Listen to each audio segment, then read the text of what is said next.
Hello, everybody, and welcome to Right Here, Right Now, live Buffalo Football Talk presented by Forefathers Organics. I'm your host, Alex Brasky, alongside my co-host for the day, Muki Hawkins of WUFO Sports. AJ on the mend here this evening. We're both here for the Batavia Daily and Livingston County News. Each week, we'll discuss Buffalo's favorite football team, along with all the comings and goings from Orchard Park, thanks to our friends at Forefathers Organics in Dansville. Unlock the power of nature with Forefathers Organics, your premium CBD store. We offer the highest quality CBD and hemp products to liberate your mind, body, and soul, helping you live happy and free. Our mission is driven by excellence and transparency, using cutting-edge scientific methods to combat stress and target issues at their source. From potent ingestible CBD to soothing topicals, all our products are USDA certified organic. Discover all natural wellness from farm to table. Visit forefathersorganics.com for more information.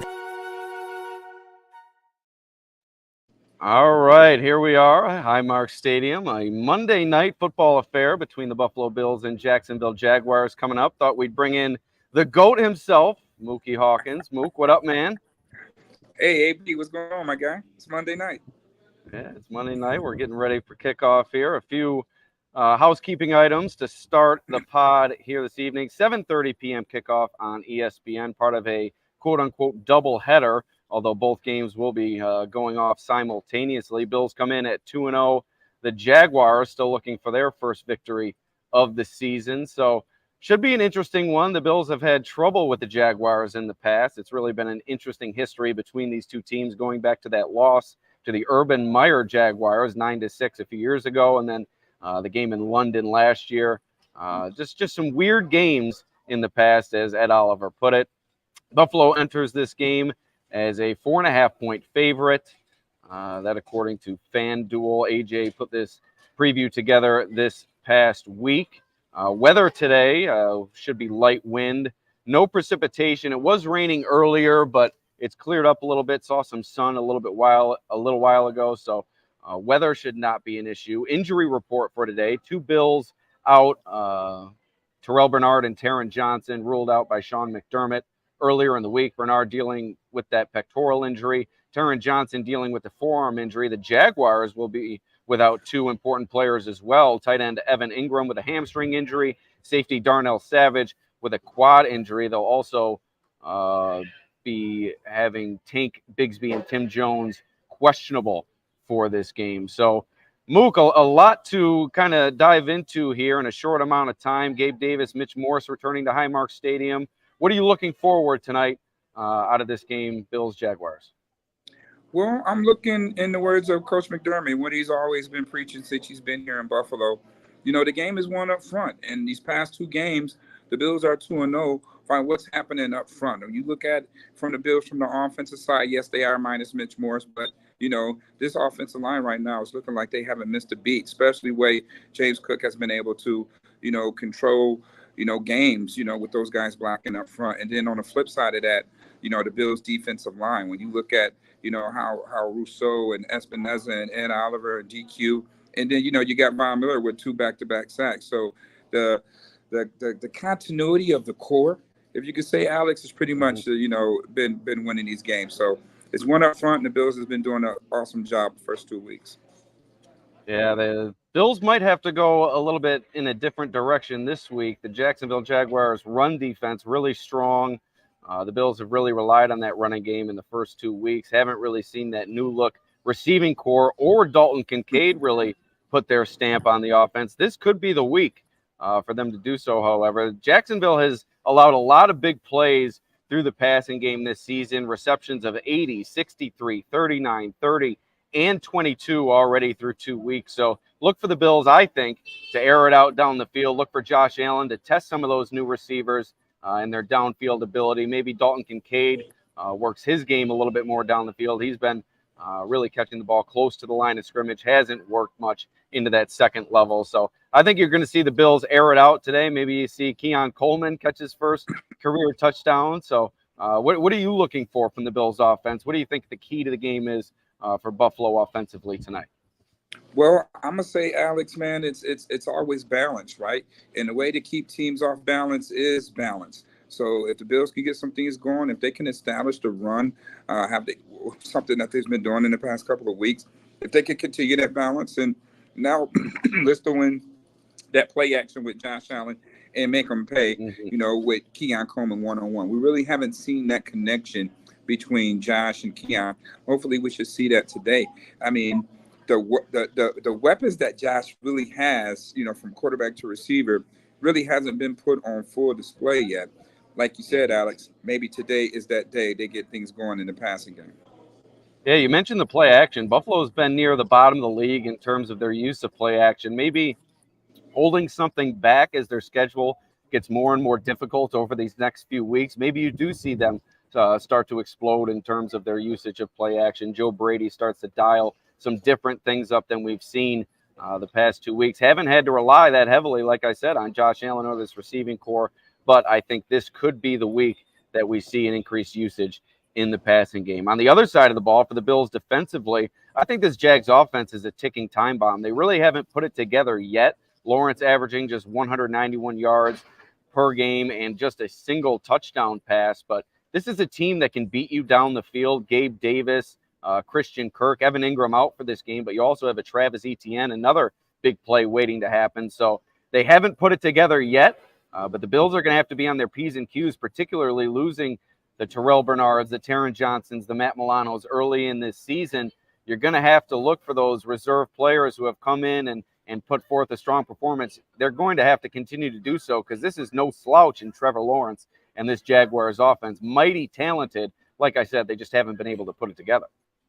Yeah, it's going to be quite interesting to see the matchups. And, it's going to be, what is it? Is it going to be Rasul Douglas versus Gabe Davis, or is it going to be Christian Benford versus Brian Thomas Jr.? So we're going to get our glimpse of, the Jaguars' first-round pick and Brian Thomas as well. So it's going to be pretty interesting to see those matchups on the perimeter and how Coach McDermott is really going to dial things up. I think Balin Spector, when healthy, he's proven that, he's very solid, as a quality depth piece, and he's proven in the past that, he can get the job done wearing the green dot. So you got him, you got Dorian Williams, but again, that continuity of what lies up front with Ed Oliver and Greg Rousseau, AJ Epineza, Von Miller is right now is shouldering that load, and that's the experience, that the Bills defense is really leaning on, rather than losing a Micah Hyde and a Jordan Poyer and a Tre'Davious White. That leadership and that knowledge is now moved up front on the defensive line. And, hey, they can be consistent this week. They can get after Trevor Lawrence and they can shut down the run. The Bills could, easily be looking at 3-0. I think, today they're going to come out with some intensity due to the fact that it has been some weird games versus Jacksonville, and the Bills always end up on the opposite side of that. I think today that changes. Yeah, you mentioned the defensive line a couple times already. It has been a strength of the Bills, and Trevor Lawrence has been sacked 7 times through 2 games. He was under duress all game last week, his 7 sacks tied for the 6th most in the league. So I think this pass rush could get after things today. Maybe another monstrous effort from Greg Rousseau. Maybe we see Daquan Jones get on the board. And then you have Dawon Smoot coming back, his first game against his former team. He's chomping at the bit to get out there, play against the Jags, who I think he played with for maybe 5 seasons or so. He said earlier this week he has plenty of knowledge he can spread to his teammates just based on his practice time working against Trevor Lawrence. And I think he could put that to good use today, his versatility moving inside and outside. Maybe we see Dawon Smoot get on the board with a sack in his first game. What do you think he brings to the table to this Bills pass rush that, like you said, is already a strength of the team, and now it adds a quality veteran in Dawon Smoot? Just like you said, a quality veteran, man, a guy who's been around the road, a guy who knows tendencies of offensive linemen across the league, a guy who knows the tendency of quarterback Trevor Lawrence. So, anything input that he can bring to this team, is definitely a plus. And he's no slouch, himself being out there, like you mentioned, a guy that can play inside out. He's definitely a great rotational piece. And hopefully we can see that on display today on the flip side of things. How about Joshua Hines-Allen? He's been a troublemaker for the Bills in the past. Had that interception of Josh Allen. He changed his name to Joshua Hines-Allen. So it's not really the Spider-Man meme it used to be with the 2 Josh Allens pointing at each other. But this is a guy that can wreak havoc on opposing offensive lines. And like you said, the Bills' offensive line has been really strong through 2 weeks. But maybe yet to be tested against a pass rusher of Hines Allen's caliber. I think they really need to keep an eye on him, and he could be a potential game wrecker for the Jags here tonight. Oh, absolutely. Let's not forget, our former first-round pick, Javon Walker, on the other side. So it's going to be pretty interesting, what's going to happen on the battle of the edges. Deion Dawkins versus Joshua Allen Hines and Spencer Brown versus Walker there. So it's going to be real interesting. It's going to be a battle of the trenches for sure tonight. Yeah, John Robert Von Miller could use another sack, that's for sure. His first 2 sacks of the season haven't really been the destructive type sacks that you're looking for. I think in the first week, Kyler Murray kind of fell down. Last week, Skylar Thompson kind of hit the deck as well. But Von has been putting consistent pressure on opposing quarterbacks, and it's certainly good to see him back in the swing of things. Before we move on, let us thank our sponsor once more, Forefathers Organics in Dansville.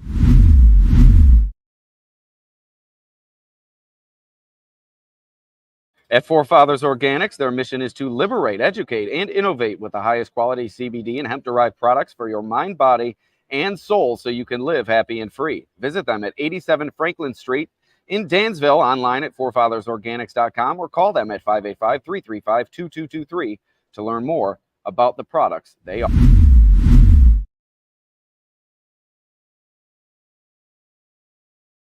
All right, how about Tyler Bass, Mookie? I think the leash for him is growing shorter and shorter by the day. The Bills bring in 2 kickers, work them out this week. I think even if he misses a kick today, I think we could see them potentially bring one of those kickers to the roster or perhaps a practice squad. Yeah, that kind of caught me off guard. I get it. He shanked one bad last week. Bad. Whoa, he shanked that sucker bad. But, he is under contract, so maybe the Bills are bringing those guys in just to light a fire up under him, let them know, hey, even though you're still under contract, we don't have no problem bringing other guys in that we feel that could do a better job. So hopefully it's light a fire up into Tyler Bass. I'm not sure what's really going on with Tyler Bass.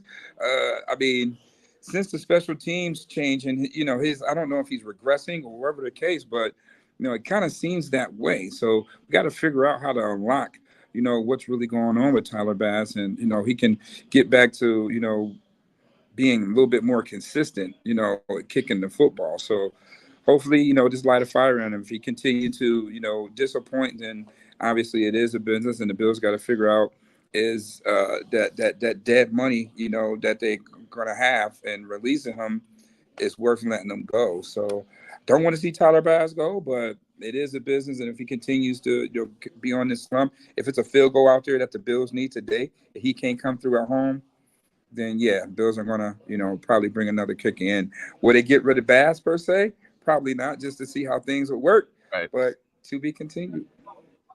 Thanks to Lee Kenneth, best sponsor in the podcast world. No doubt, Forefathers Organics. What's better, Mookie, than a little mind, body, and soul liberation? Nothing better than letting your mind go and just feeling yourself. You know what I mean? It's just it's nice. Absolutely. Absolutely. I'm liberating right now. I'm sure you'll be liberating after the game too.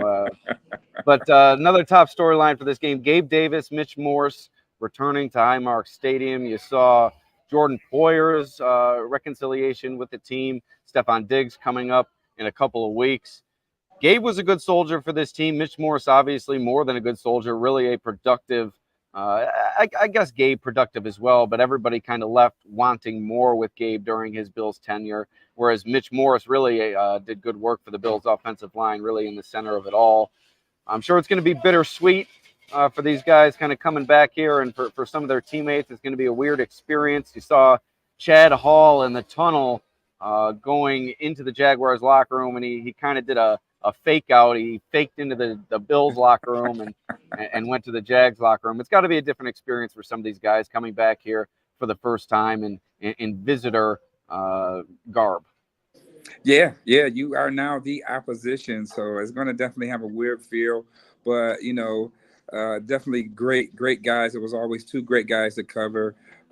Great in the community, those 2. So you miss them on that flip side. You wish them well, but today you're the opposition. So hopefully you have a good game, but when it comes to the wins and losses, I got to go the other way. But definitely, I'm definitely going to miss the conversations we had with Mitch Morris. Definitely the elder statesman, and he always made sense of everything, right? And he always had a way with words. He always had a way with words to make things right, to make things a reason. So I definitely miss that voice of reason from Mitch. And then Gabe. Gabe was just my guy. So just the energy that he brought to the team.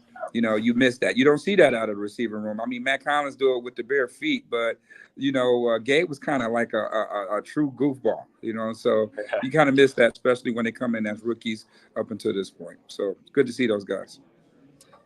Final top storyline entering this game: Balin Spector's debut as a starter in the center of it all, coming in for Terrell Bernard. Bills have lost their top two linebackers. Dorian Williams has been pretty good through the first 2 weeks, but now without Terrell Bernard next to him, I thought Spector performed pretty well during that Miami Dolphins win, but we'll see what he has to offer in a full game here against a Jaguars team that's chomping at the bit for a victory. And like I said, in offense, it's kind of like a ticking time bomb waiting to explode. Yeah, I mean, everybody would thought that the way Jacksonville came out and played it, then they lose to Cleveland. It was like, wow, they come out, they jump on the Dolphins, end up losing that late, and then they play Cleveland and it all changed on that. It all changed on that ETN fumble into the end zone, and then it just kind of went downhill for them. Yeah. So, this can't be the game where they get their mojo back. The Bills need to, keep foot on the gas and, apply full pressure and, definitely get their lick back against a team that's been a thorn in their side, silently, over the years, and especially last year with, that game out in London. So I'm kind of sure that a lot of Bills players have that bad taste in their mouth still. And now Jacksonville come to their backyard, and we all know how Coach McDermott is about protecting the home dirt. So I think the Bills come out ready to roll. It is Monday night. These guys are, used to the spotlight. I think that, like you mentioned, the Bills will come out and we'll really get a full feel of what this Bill offense is really going to look like. I know Coach Brady and Josh Allen has been really patient, ready to unleash it, but things have kind of like worked in their favor over the past couple of weeks. And, they really didn't have to put too much on display. I think that this was the week that the Bills go ahead and really test out this offense and let the world get a glimpse of what this offense is really going to look like. I think that the Bills is going to keep Jacksonville off balance with balance. And, if they can do that, then they'll be looking good 3-0 after tonight. Prediction. Again, I'm going to lean on the core pieces because that's the continuity that the Bills have. And I think the Bills go out here and jump on these guys. They pick up where they left off defensively and, wreak havoc up front. I think Deion Dawkins is going to have an all-pro season. And going up against Joshua Allen Hines is definitely a step in that direction. So Bills 30, Jacksonville 17. I got Bills 30, Jacksonville 14. So we're right on the same wavelength, Muki. Mm-hmm. And before we get out of here, let's thank our sponsor once more, Forefathers Organics in Dansville. Unlock the power of nature with Forefathers Organics, your premium CBD store. We offer the highest quality CBD and hemp products to liberate your mind, body, and soul, helping you live happy and free. Our mission is driven by excellence and transparency, using cutting-edge scientific methods to combat stress and target issues at their source. From potent ingestible CBD to soothing topicals, all our products are USDA certified organic. Discover all natural wellness from farm to table. Visit forefathersorganics.com for more information. All right, Mook, I got 30-14. You got 30-17. I'll see you momentarily. You're my partner in the press box, and today you're my partner on Right Here, Right Now. Thanks for joining me. I appreciate it. Hey, man, anytime you need me to fill in, I can pinch hit. All right, we'll see everybody next time.